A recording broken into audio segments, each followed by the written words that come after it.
I think if you're an immigrant and you had a lot and you lost everything, you're really motivated to be successful, to achieve, do well, to please. I just was, people used to throw things at me because why? I had the shoulders to carry them. And at some point, nothing seemed fun anymore for me.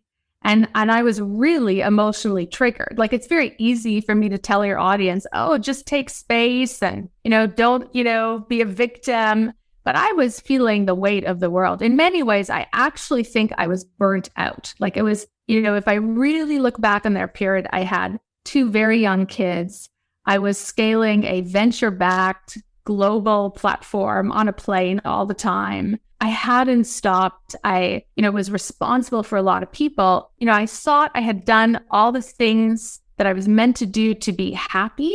And yet I felt so empty inside. Even though outwardly people would say, wow, you have had a very successful career. And I did have many wonderful things. I actually realized I didn't enjoy my life at that moment. And something was wrong. I felt like I was on this treadmill. And so I just said, I'm not going to give every ounce of myself to something. I'm actually going to take the time to stop and get curious about what I'm actually passionate about and where, in many ways, I need to heal. And I'm going to spend time and space being reflective.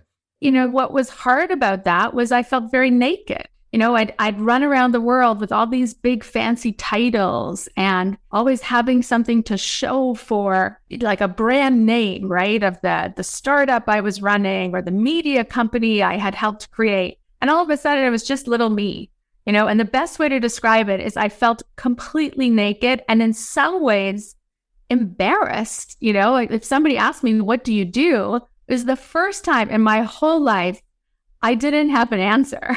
And so I actually remember going to a dinner party and thinking, oh my God, what do I tell people that I'm doing? And it was the single best thing that ever happened to me, because what I realized is so much of my life I had spent worrying about what other people thought of me, pursuing what their definition of success looked like.